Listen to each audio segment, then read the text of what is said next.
Hello there everyone, and welcome back to Empire Total War with the Pirate Uber Alice mod, and we're playing as Sweden. Last time around, what did we do?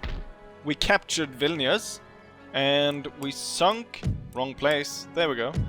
We sunk some pirates. Today we're gonna continue by moving the main army, the King's army, to attack Minsk. In between here, this episode and last, I did go ahead and end turn. And, yeah, I should actually... So, obviously, I ended up losing Gdansk and Western Prussia to the Austrians. I had nothing to put up against them, so they went ahead and took it. The thing is, though, what I should say is, I wasn't actually the one who lost it. It was actually France who ended up losing Western Prussia to the Austrians.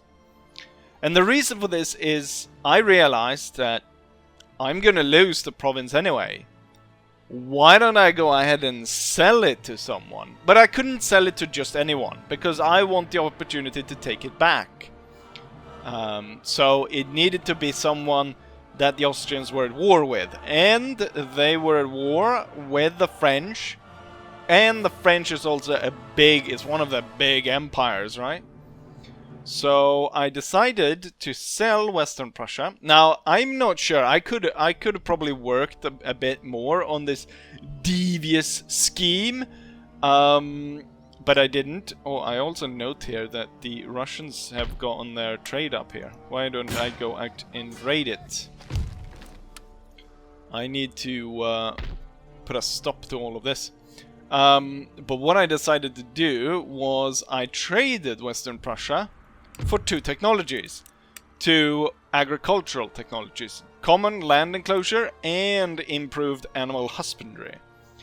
Which the French had, and I didn't. So I traded those two technologies for Western Prussia. And then immediately upon that, the French lost it to the Austrians. I think that's something to keep in mind as we go forward. That you can be a little bit mischievous in your diplomatic deals. Right, we're going to deal with the Polish-Lithuanians here. And see how well we do against them. So, since I've ended turn, I've got some money. We've got 4,891 gold. Now, I could use all of that to go ahead and replenish this army, and I would be left with like 600 or something.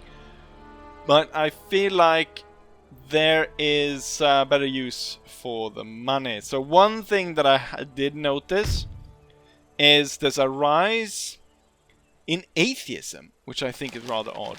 I wonder if atheism would lead to religious unrest, because I can understand the Protestants don't want to be ruled by Catholics, and the Catholics don't want to be ruled by Protestants. But atheists? If we had a load of atheists, would they create problems? Really? I don't know. Well, I mean, if I tried to force religion on them. But also, it's funny how it's a skull and bones thing, like it's a pirate thing. Does the pirate... is that the... wait, there's a pirate faction, isn't there? No, they're Protestants. I thought the pirates might be atheists. No, they're Protestants. The pirates are Protestant, apparently.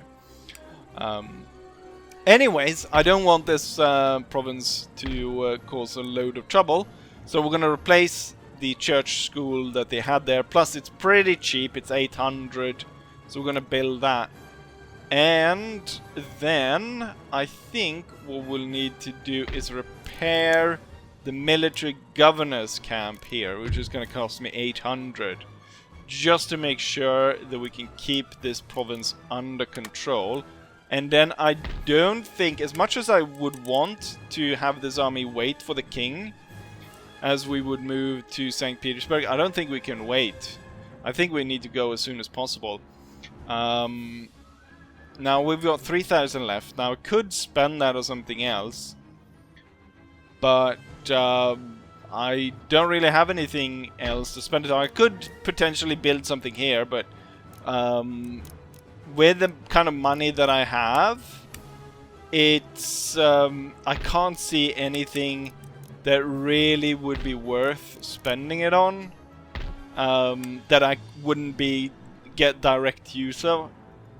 I guess I could repair some other things that the enemy has burnt, but I think now when doing these two things, so building up that and repairing these two, and then now we're gonna go ahead and replenish the army. Since I can't replenish everything, I think the important bit to replenish is actually the infantry, because we're going to siege the castle. So it's going to be important to have the infantry up to standard, and then I think that the charge bonus of the Royal Horse is a lot better. The upside to the Hakapelita is their defense. They've got 21 points of defense, but that's about it. But it makes sense as well, because it's kind of it's at this point in time, it's a super outdated unit. So I guess this one, because that one lost so many men, it would cost me 800, or maybe I would go for one of these to get that one up to speed. I don't know if the dragoons are that useful. So I guess, yeah, we're spending that on money, and then we take the entire army, march it in here, and yeah, we keep control of this. Wonderful. Still, growth is shit everywhere. But one of the good things with the new technologies is that everything is growing now. Even Finland, which has notoriously is really bad for agriculture, is actually rising, even though it's going to take me 54 turns to get the next little settlement here. But a lot of the others are now working. They're all increasing, so that's good. What did I get for raiding the trade? Not a lot at all. I wonder if you need specific raiding ships, maybe, to get the most out of your raiding. Right, so we almost came up to the side of the Polish. I'm actually hoping that the Polish just fuck off and I don't have to fight them, and I can go directly to St. Petersburg and attack that. Maybe I should fight the Polish first and wait to allow the Russians to actually build up this province, and then I come in and just swoop in and take it. That could be something. How many turns is it to... One turn, and then my trade sloops should be ready. So hopefully we'll get some money from trading ivory. I'm guessing you get from the Ivory Coast. Should make sense, right? It's a bit weird if you get furs from the Ivory Coast. Right, with that, let's go ahead and fight the battle against the Polish. So I have 1,685 troops against the Polish 2,346. So they outnumber me by little more than, what, 600 men or so.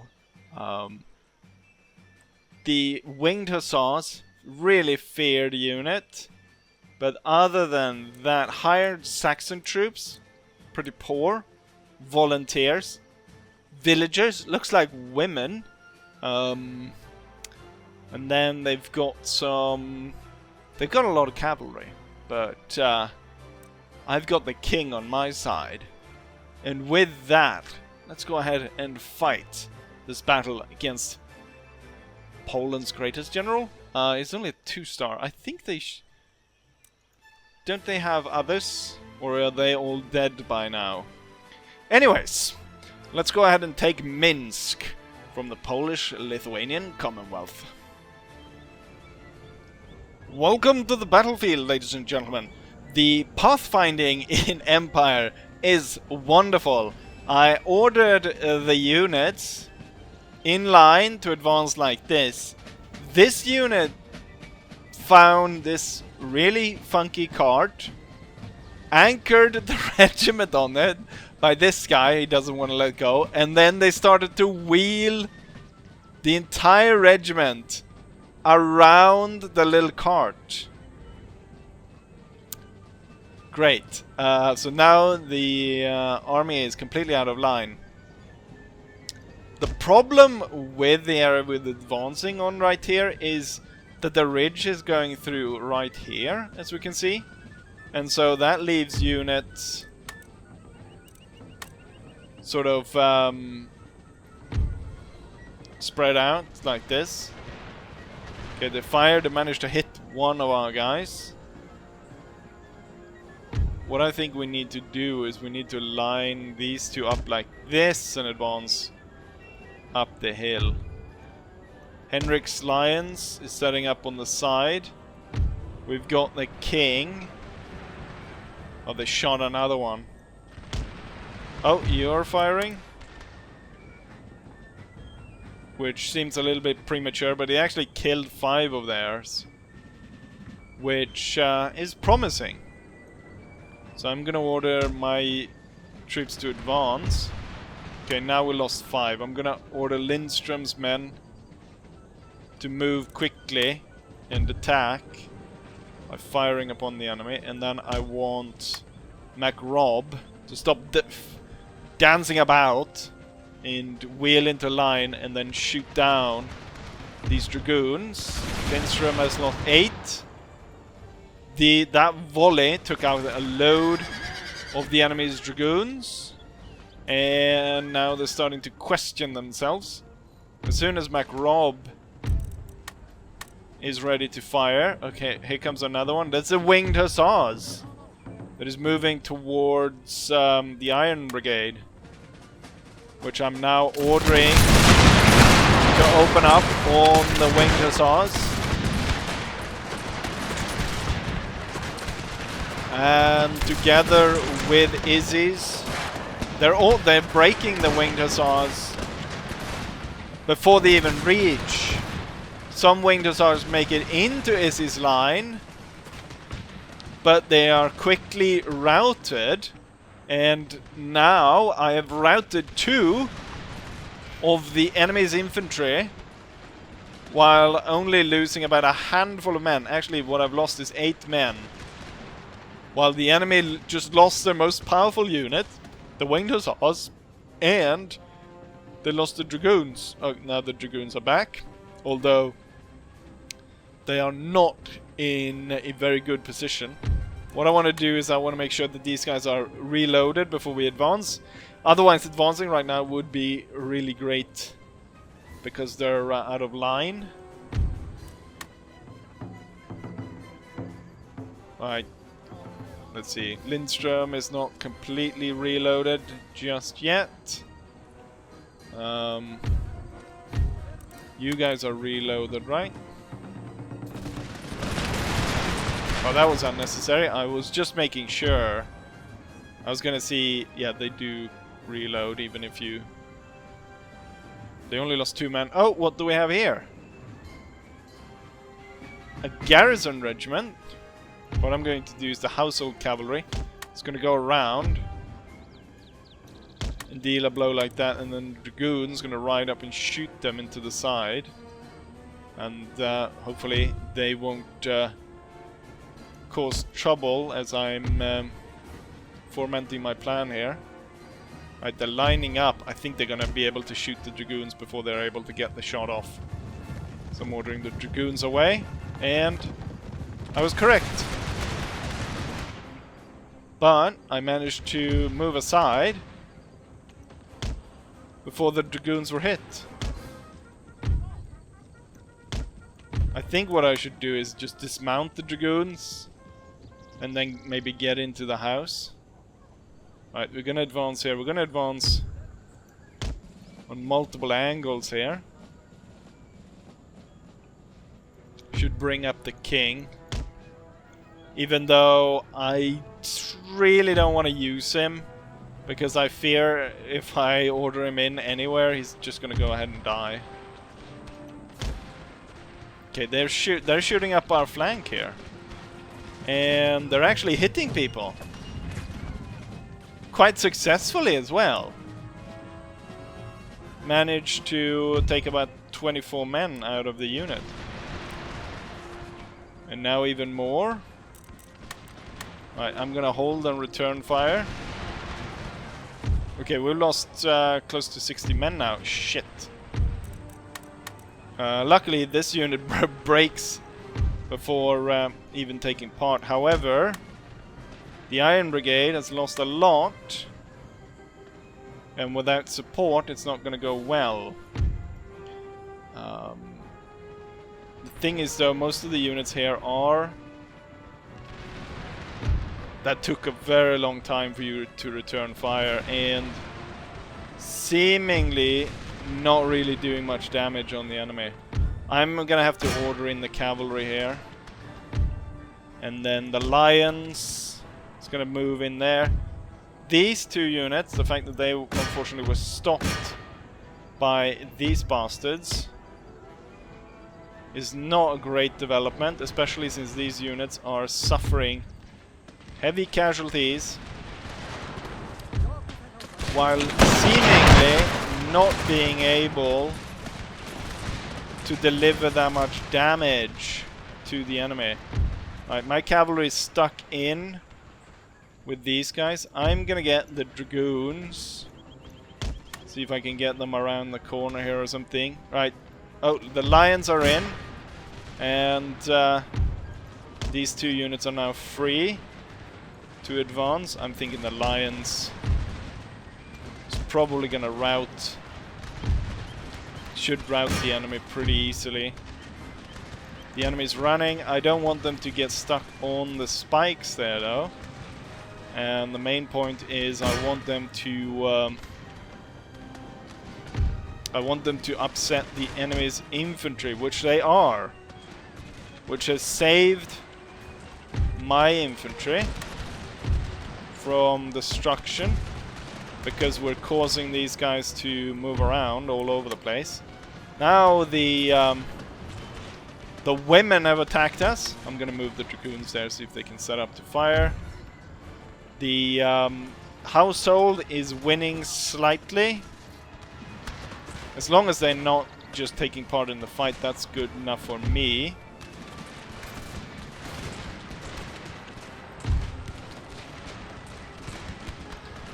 The best would be if you actually fired upon the enemy.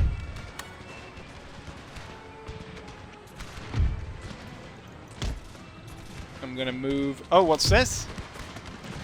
Rensköld was killed. He was in charge of the household cavalry. Let's see if we can't cause a mass rout here. I'm ordering in the dragoons, which saves the Iron Brigade. And we see that the hired Saxons are also running. Hold fire. Hold fire. I want now the Macrob's brigade to move even closer. And then I want Lindström to move even closer. And with that, the enemy's general gets shot to pieces. I'm gonna move in the Lions over here, and they're gonna come... Actually, they could strike here now. And the enemy general is forced away. While I want the dragoons to chase these... I don't actually need to chase them. It's a city battle. We'll kill them all anyways. Lindström versus the hired Saxon regiment. Looks like the Saxons will fire first. And they basically did nothing. And just before Henrik attacks, Lindström will order his men to fix bayonets. Bayonets! And then Mac Rob will fix his bayonet. And the other 2 regiments will fix their bayonets as well. Even though I noticed that enemy is coming back here. Alright, the cavalry will be moving on. Iron Brigade, close ranks. And then all my units will make it across the field. Household Cavalry and the Dragoons will move to surround the enemy over here and attack them there. I can actually bring in the general. The king himself will come to the aid of the Iron Brigade. And meanwhile, let's see, make sure that the Lions... Oh, that was a trap. Which killed a load of my household cavalry. The Iron Brigade was split in 2.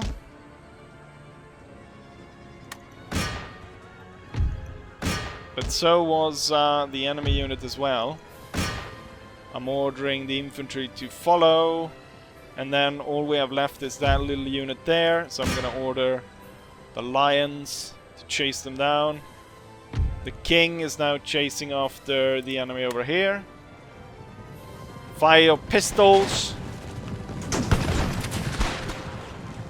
And keep them from coming back.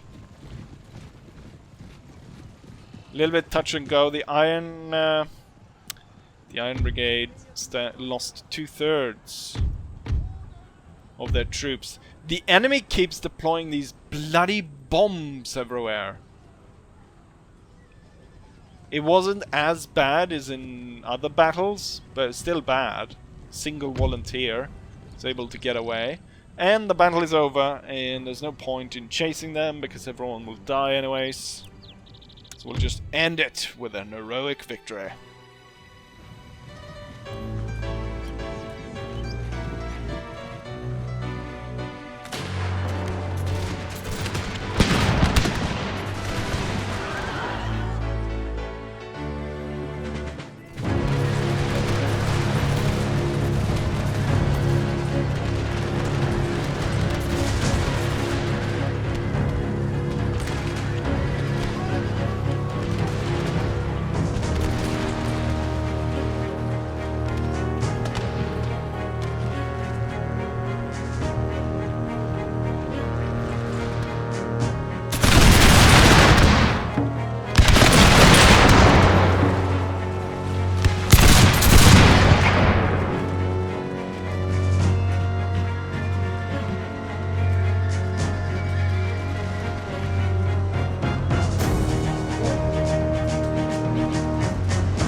Here's the result of the battle. We ended up losing 500 men while the enemy lost their entire force.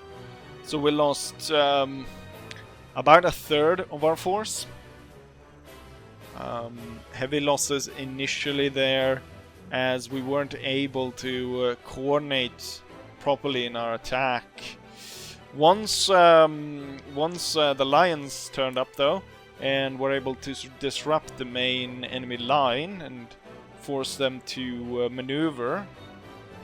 That's when it really made a turn, and once the infantry, our infantry units, got into the moment of constantly firing, then it looked like very much like we were we had the upper hand, and we were able to deliver a lot more fire than the enemy. It's infantry units on top.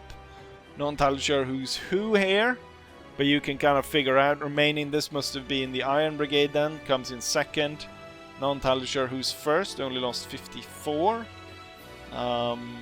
Then we've got Lindström with his regiment right there, and so on and so forth as we go through. And, most importantly, we capture this territory from the enemy. And with that, we actually get to see what the Russians are doing down in Kiev. The Russians get a lot of these specialty buildings. They're building a lot, the Russians, I must say. They are able to put in a lot of work to their buildings, which is troublesome, because I have no money to build anything. And I desperately try to find ways to replenish my force. I wonder now if I should temporarily sign a peace deal with the Polish-Lithuanians, so I can focus on my war with the Russians and then come back. But I wonder, first and foremost, if the Poles will even agree to it. And I also wonder, do the Poles have anything really? They're affluent and strong. Do they really have anything to put up against me? They have no technology whatsoever. What do the Russians have in terms of technology? I'm sure they've got more than me. They've got 3 military. They've got grenadiers. They got better dragoons.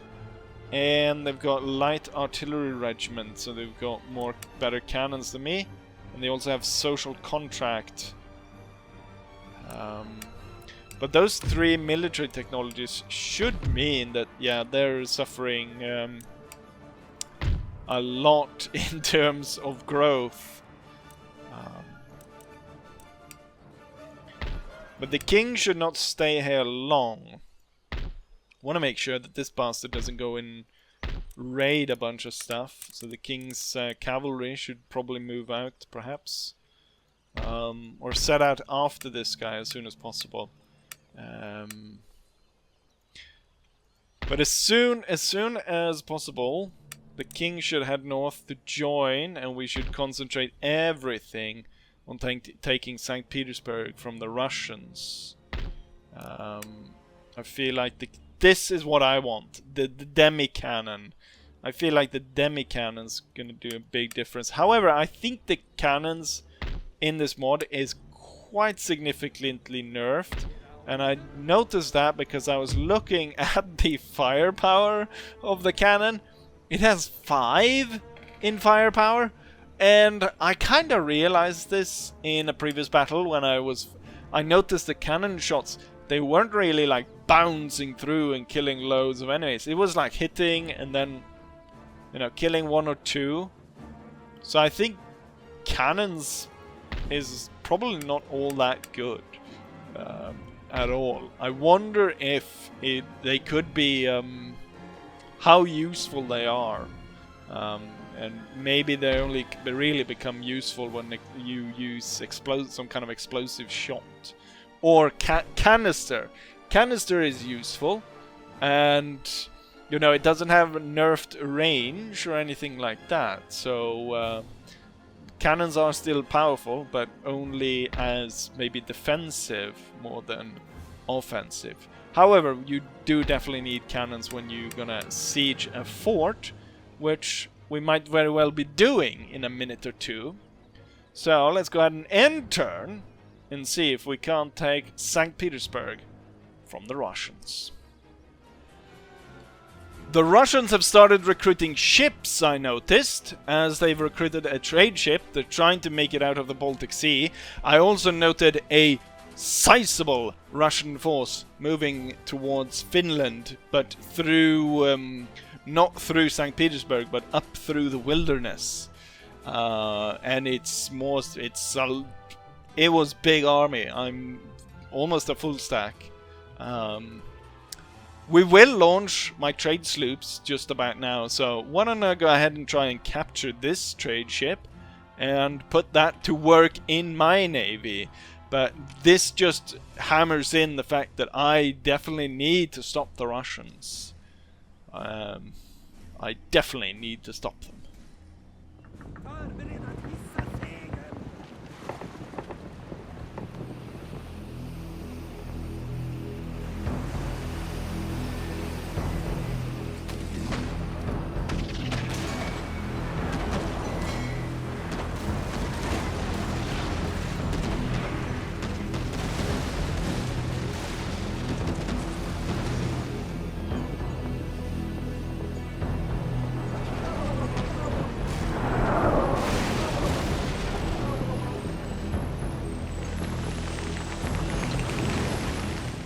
The ship was captured fairly easily.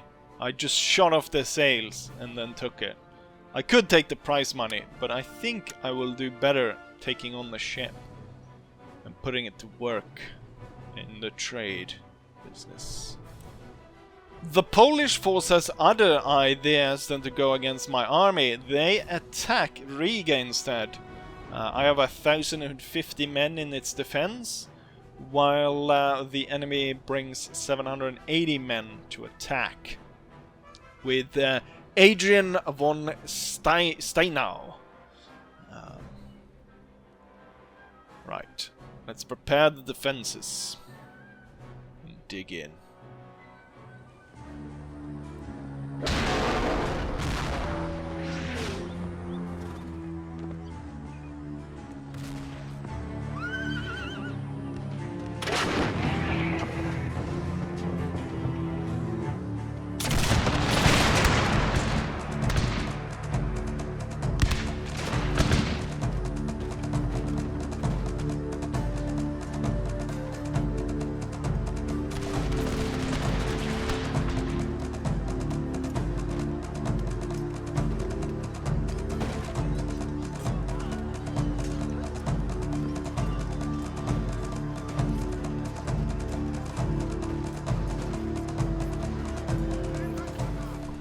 Here's the result of that. I must have missed the fact that I had a bloody stone fortress, which made it a lot easier. I only had to meet one of the dragoons and one of the one infantry unit that they brought. As you can see, we managed to fend them off, and in the process killed most of their army. They lost over 500 men, while we only lost 400, and the good thing is that our garrison will respawn. Their troops will not. Suspicious death. Lepenhauth, Adam Ludwig, was murdered. I think we're going to see a lot more of that. It seems like the Russians are on a murdering spree. Finally built the iron mine in Finland. Note of protest from Lithuania. The cavalry decided to dig in there. Recruitment report. We have the ships. New state emerges. The Inuit nation rises in the north. And let's see. Yes, my admiral. Good news and cool under fire. Let's see. One of the things about the trade or the ships in general in this is they cost a lot. Now let's hope that this Russian ship that I just picked up together with the other sloops will be able to...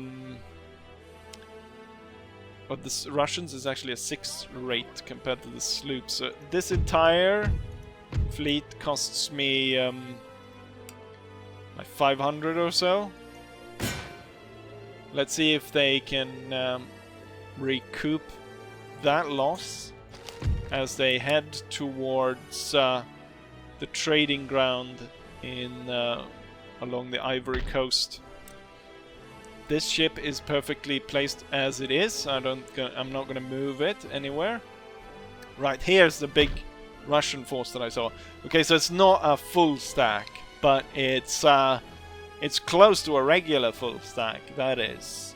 They've got a lot of grenadiers with an accuracy of 45, which is pretty terrifying. 2 pikemen, elected soldiers, some Cossacks, bombardier, horse grenadiers, horse archers, ship carronades. Range of that is terrible, but as I'll be attacking them most likely in any situation of a battle, those cannons could be very formidable. And then there's this Russian force over here of 10 units marching over here, which I don't like either. I want to note that so far in this campaign, I have not recruited a single unit of infantry or anything.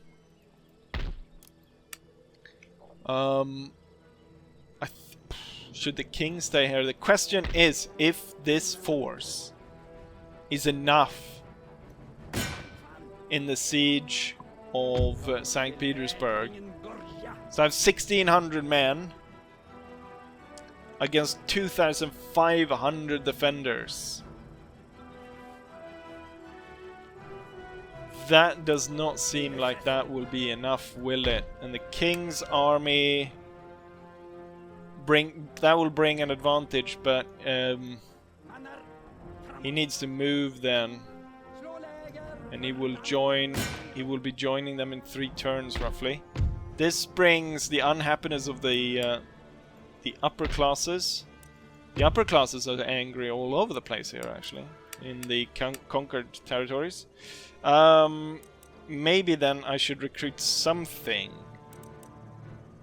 to go ahead and keep these areas under my control, and it might be good then to recruit in the only territory that I do like control, which is Riga. More regiment of Jönköping. They're gonna cost me 900. I can get 4 of these. Would that be enough? And the upkeep of these is to be kept in mind as well. Or should I just go ahead and replenish more of these? This will only cost me 1,200 to upgrade the rest of that. So I feel like rather than doing that, we'll recruit new units. And so I will recruit 3 of those.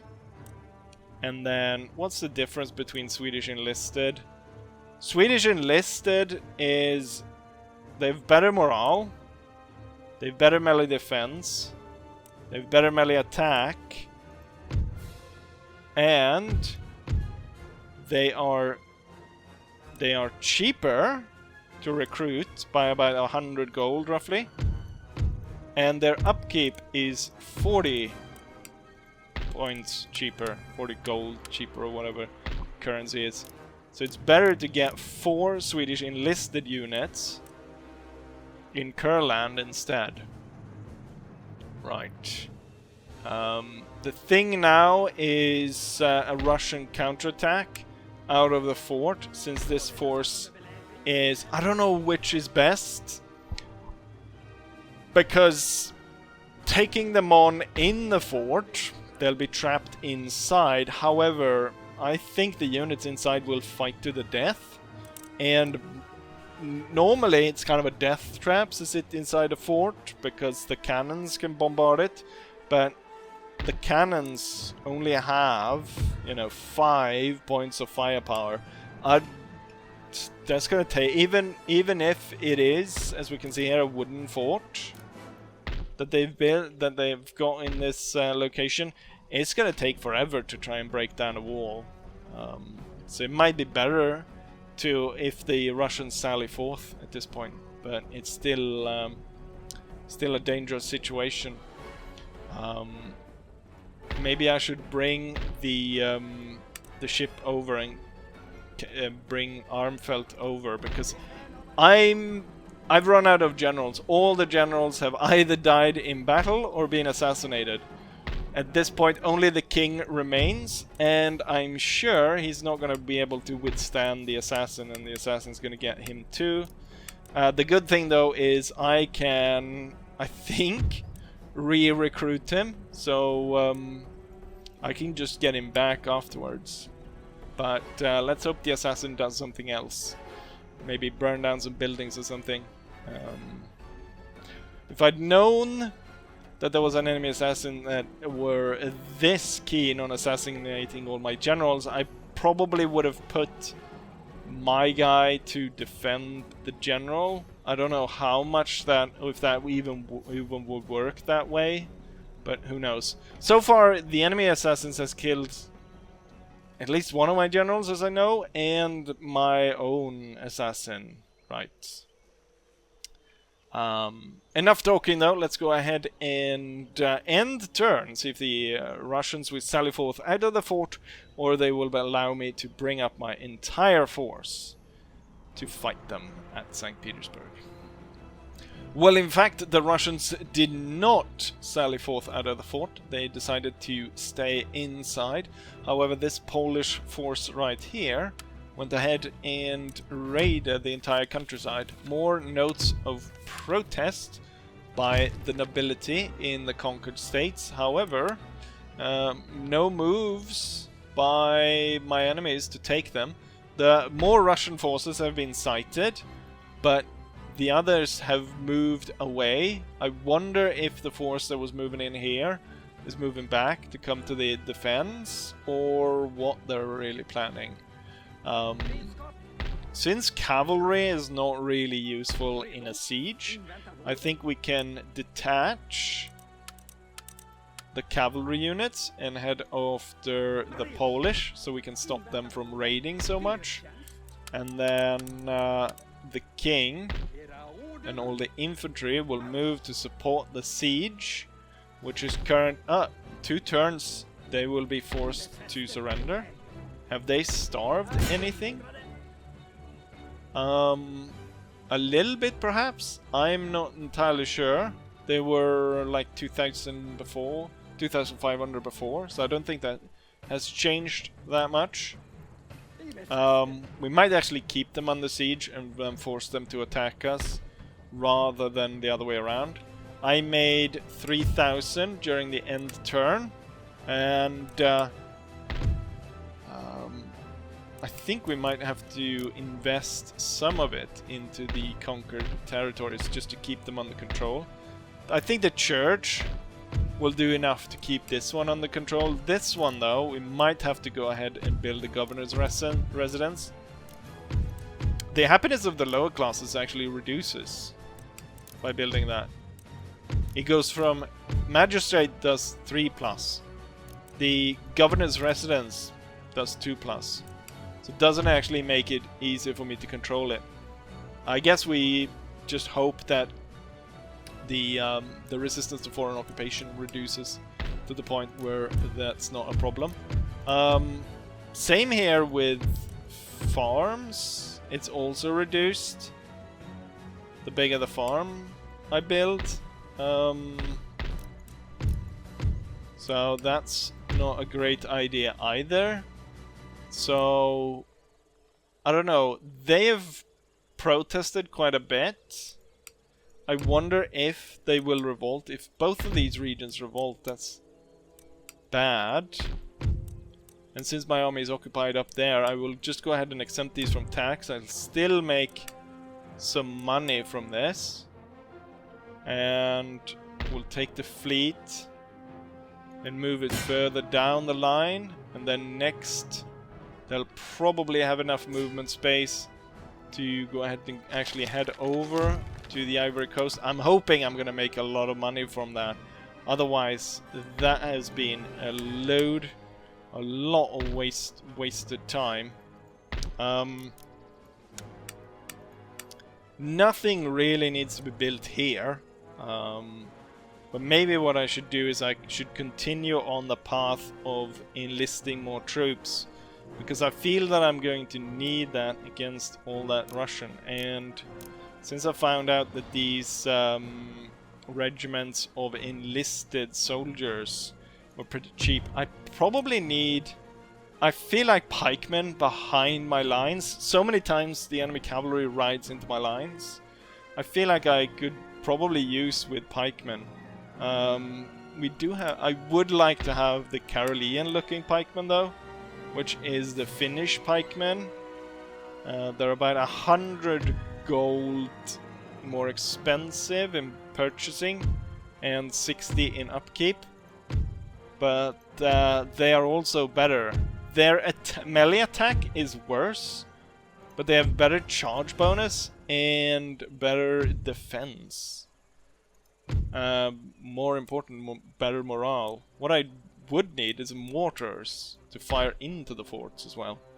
Right, so they have 2 turns left. Send this force, go after the Polish cavalry.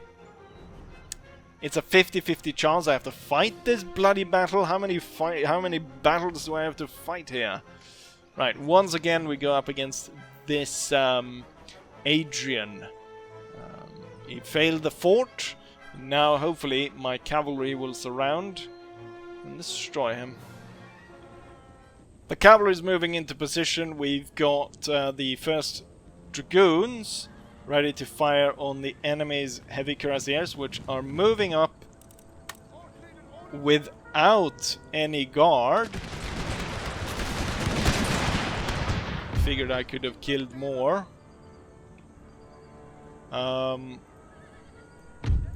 Maybe they rode up just to get that first shot. Alright, they're too close, we need to charge. And then, if I could get a second shot off at the enemy's cavalry, that would be nice. Now there's a risk of us actually firing at a friendly unit. Hold fire. And then swing to the right, but now I know they'll reload it anyways.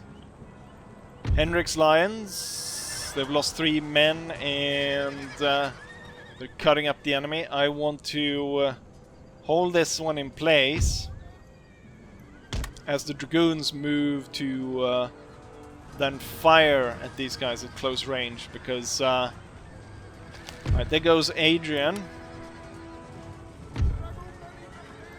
I want to get the dragoons as close as possible. Fire point blank.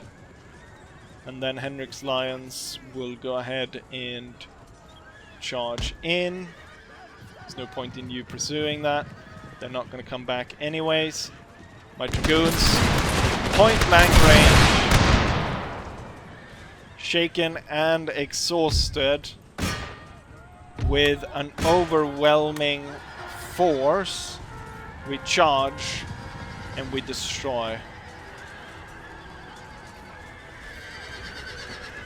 And the enemy is shattered and is leaving the field. I am victorious.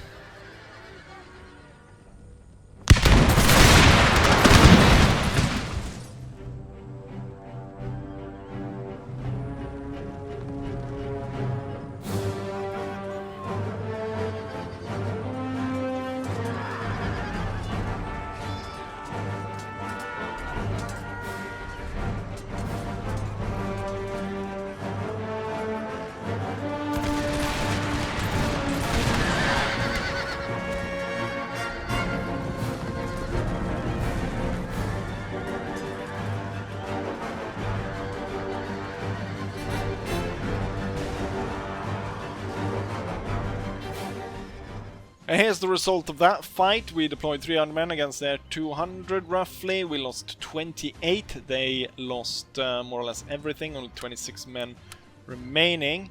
It's the lifeguard regiment, which killed the most at 64, followed by the dragoons, and then the household cavalry. Very good, and now I don't need to worry about those Poles riding around tearing up the countryside. This province has lost quite a bit of wealth. However, it should be fairly cheap to repair this province because there's so small units that attack. So this should be back up and running in no time. This place, however, is going to take a little bit more since it takes 1400 to replace that. And hopefully we can do something about all of this. We're one turn away from getting empiricism, which will increase wealth and technology rate, which is great. So it will offset a little bit that one military technology that I have. We'll see. But I'm thinking here that we're gonna leave the siege off for next video. There's a lot of small battles and I have been recording for an hour, so I think that should be enough for this video. It's a bit touch and go. For now, we haven't had a huge problem. However, if the Russian AI manage to actually coordinate all their troops into an attack on me, then they could easily destroy everything and push me away. It could, if I notice a major push from the Poles, I should go ahead and sue for peace with them. It could also be useful, perhaps, to sue for peace with the Austrians, or at least not now. Right now anyways, but if they are able to get this port up and running, then they become a threat. And hopefully we'll get my trade navy going, so I'm actually can get some money, because I am the skint empire on the cold northern part of Europe. But here is where we leave it off then, with Charles bringing all his forces to bear against the newly built city of St. Petersburg and the wooden forts that surround it. And with that, I will say, like I always say, hopefully you guys enjoy this, and hopefully I'll see you guys for the next one. Bye!